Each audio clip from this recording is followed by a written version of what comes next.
আপা আপা আপনার একটা কথা কইতাম, আমার শরীরটা না বেশি ভালো না, এতগুলা কাপড় ধুইছি একটা শাড়ি না রয়ে গেছে, আপনি একটু কষ্ট করে আমার শাড়িটা ধুইয়া দেন।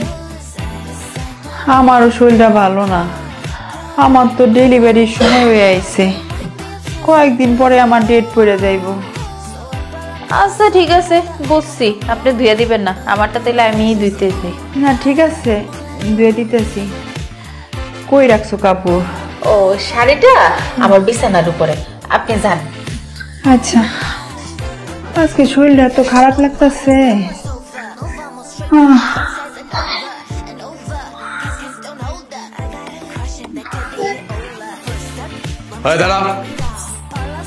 আপু এই মহিলাকে? এটা হইলো আমাগো বাড়ির নতুন কাজের বুয়া। এই অবস্থায় তুই কাজে নিলি কে? উনি কি ঠিকঠাক সব কাজ করতে পারে? আর কইস না, এই পেটের লগে আর জামাই ফালাই দিয়ে চইলা গেছে, অসহায় তো গরিব, খাইতে পায় না, আর এই অবস্থায় তো কেউ কামও দিব না, তাই ভাবলাম আমাকে বাড়িতে রেখা দে, টুকটাক যে কাজ করার করলো খাওন দিয়া দিব আর কিছু টাকা পয়সা দিয়া দিবনি, আমার তো একটু মায়া বেশি, এলাকা রেখা দিলাম। আচ্ছা ভালো কথা, তুই কি বাড়িতে গেছিলি এর মধ্যে? আব্বার লগে কোনো কথা হইছে? না আপু, আব্বারে 2 দিন কল করছি কিন্তু ফোন ধরে নাই। আব্বা মনে হয় অসুস্থ, তার জন্য আর কথা হয়নি। এই যে দেখ, এরকম ফকিন্নি গরিব গোনা এই একটা সমস্যা। আমি আর তুই কথা কইতাছি, কই দেখছে যে আমার বোনটা কত দূর থেকে আইছে, একটু শরবত বানাই নিয়ে আইবো, চা কইরা নিয়ে আইবো, জিগাইবো তোরে আমি কি খাইতে দিব না দিব, হেডা না কইরা এই জায়গায় দাঁড়ায় দাঁড়ায় আমাকে কথা শুনতাছে। এই তোর কি চোখ নাই? দেখতাছস না আমার বোনটা যে কখন আইলো? জানা একটু কিছু নিয়ে আয়, আমার বোনটারে খাইতে দে। কি কাজের বউ রাখছো আপু? এই মহিলা তো কথাই শুনে না, দেখতে দাদা দুনিয়ার বিয়ে দাও। কি করবো ক, দেখলে তো মায়া লাগে, কিন্তু এরকম বেদব তো রাখা যাইব না। এই মাছটা রাইখা পরে বাইর করে দিবি, যা এখান থেকে। এই কাজের বুয়াটা কই গেল? এই কাজের বুয়া, কাজের বুয়া, এই এদিকে এসো। এই তোমাদের ওয়াশরুমটা কোথায়? ওই যে দরজাটা দেখতেছেন না, ওইটাতে ঢুকলেই ওখানে ওয়াশরুম। এই তুমি আমার সাথে চলো, আমাকে একটু নিয়ে যাও। না, আমার এখন রান্নাঘরে কাম আছে, তুমি যাও। তোমার এত বড় সাহস, তুমি আমাকে তুমি করে বলতাছো? কেন তুমি কইরা কমু না? তুমি তো আমার বয়সে ছোট, আর ছোট রে তুমি কইরা কইলে সমস্যা কিসে? তুমি সামান্য চাকরানি হয়ে তোমার এত ভাব, তুমি আমার সাথে এইভাবে কথা বলতাছো? চাকরানি হইলেও আমি মানুষ, মানুষের সম্মান দিতে শিখো। আমি তো দেখতেছি তুমি তোমার বোনের মতনই। কি? যত বড় মুখ নয় তত বড় কথা। দাঁড়াও, আপুর কাছে বলে তোমার ব্যবস্থা করতেছি। তোমার অনেক সাহস বেড়ে গেছে তাই না? ওইসে থামো, তোমার বোন একটা কইলো, তুমি হেডাই বুঝলা না? তুমি আর কেমন হইবা? তোমার বোনের মতনই হইবা, 2 বোনের ঠিক একই রকম। তুমি মুখে মুখে তর্ক করো। দাঁড়াও, আপুর কাছে সব বলতেছি। দাঁড়াও।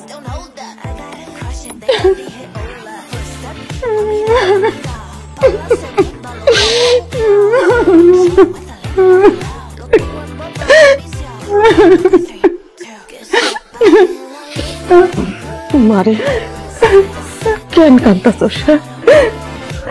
সবার কপালে সুখ সয় না। তুই যে মানুষটারে ভালোবেসে আমার মুখে চুনকালি দিয়ে চলে গেছিলি, এই মানুষটা তো তোরে ভালোবাসে নাই। তাই কি করবি? হ্যাঁ, এই ফকিরের পোশাক তোর পরতে হইব না। আমি তোর ছোট বাইরে কমনে তোরে ভালো দিকে কাপড় কিনে এনে দেব। না মা, আমি আমার বাপের বাড়ি থেকে একটা কুড়াও নিব না।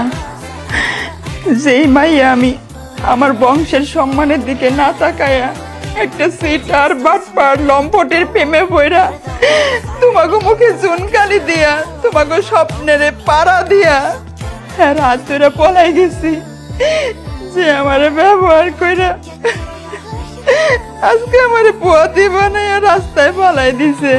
আমি আর ভিক্ষে কইরা খাইতাছি। তাই বইলা তুই এই ভিক্ষুকের কাপড় পরে ঘুরে বেড়াবি? আমাকে মান সম্মানের দিকে তাকাবি না? মান সম্মান তো আমি আগেই খাইয়া ফেলাইছি, আগেই নষ্ট করে ফেলাইছি। আমি যে বাইসা আছি শুধু এই বাচ্চাটার লেগা, কারণ হয়তো কোনো দোষ করে নাই, হয়তো কোনো পাপ করে নাই, নাহলে আমি কবে মরে যাইতাম। না, তুই মরে যাবি মানে? আরে তুই মরে গেলে কার কি হইব? আমি সন্তান হারামো। এই তুই তোর শ্বশুর বাড়ির ঠিকানা দে, দে তোর শ্বশুর বাড়ির ঠিকানা। না মা, ওই শ্বশুর বাড়ির ঠিকানা আমি দিব না। ওরা মানুষ না, ওরা জানোয়ার। যে বাড়ির থেকে আমি বাইরে আইছি ওই বাড়িতে আমি আর ফিরে যাবো না মা, আমি আর ফিরে যাবো না। এত রাইতে এইখানে দাঁড়ায় কান্তাছস? এই বাচ্চার ঠান্ডা লাগবো না? তোর ঠান্ডা লাগবো না? চল ঘরে চল। আয়।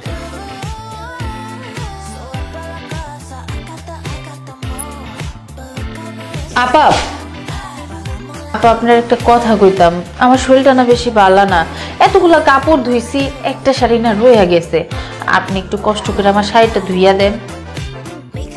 আমারও শরীরটা ভালো না, আমার তো ডেলিভারির সময় হয়ে আইছে, কয়েকদিন পরে আমার ডেট পড়ে যাইব।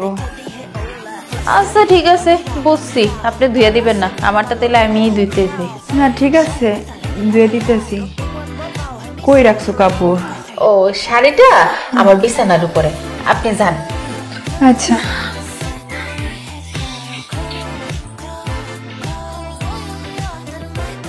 ও আজকে শরীরটা এত খারাপ লাগতেছে।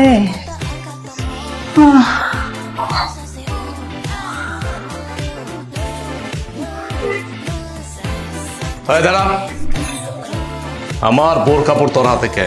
তুই আমার বোর কাপড় নিয়ে কইতাস? হ্যাঁ, আমার বোর কাপড় চুরি করতেছ না? শেষ পর্যন্ত তুই আমার বোর কাপড় চুরি করলি? রাজু তুই আমার চোর কইলি? আমি কে লেগে তোর বোর কাপড় চুরি করতে যাবো? তোর বউ কইছে কাপড়টা কাইছে দিতে। কি তুমি বলে ওরে কাপড় ধুইতে দিছো? এই আমি আপনারা কখন কইলাম যে আমার কাপড়টা আপনি ধুইয়া দেন? আমার কাপড় না আমি নিজেই ধুইতে পারি, আপনি দিতে যাবো কেন? তোমার বোন মিছা কথা কইতাছে। দেখছো মা, দেখছো? তোমার মাইয়ার কাণ্ড দেখো। তোমার মাইয়ার আমি রাস্তা থেকে তুইলা নিয়ে আইছি এই বাড়িতে। সে ভিক্ষা করতেছিল মানুষের কাছে, হাত পাইতা, বাবা আমার 2টা টাকা দেন, ভাই আমার 2টা টাকা দেন। হ্যাঁ, আমি ভাই হইয়া সহ্য করতে পারি নাই, আমি আমার বোর সাথে ঝগড়া করছি, তর্ক করছি শুধু আমার বোনের কারণে। আর আজকা আমার এই বোন সামান্য একটা কাপড়ের লোক সামলাইতে পারবো না? সি সি সি সি সি সি, তোর তো আমার বোনকে তো লজ্জা লাগতেছে। সাবধান, আমার মাইয়ার নামে কোনো উল্টাপাল্টা কথা কইবি না, আমার মাইয়া শুন না। মা, তুমি তোমার মাইয়ার হয়ে সাফাই গেও না।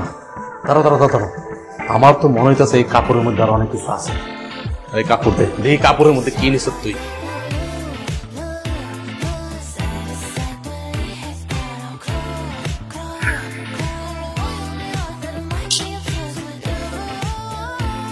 তুই শেষ পর্যন্ত আমার ভোর কয় না, আমার ভোর অর্নামেন্ট চুরি করতেছ? সুন্নির ঘরে সুন্নি দেখছো?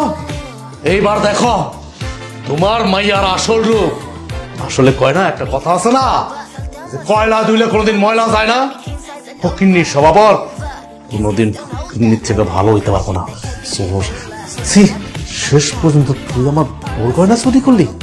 না ভাই, আমি চোর না, তোর বই দিছিল এই কাপড়টা ধুইতে, এটার ভিতরে যে হার আছে আমি তো জানি না ভাই। দেখো দেখো মা, তোমার মাইয়া এখনো আমার বোন নামে বদনাম হইতেছে, আমার বোন নামে মিথ্যা কথা কইতাছে।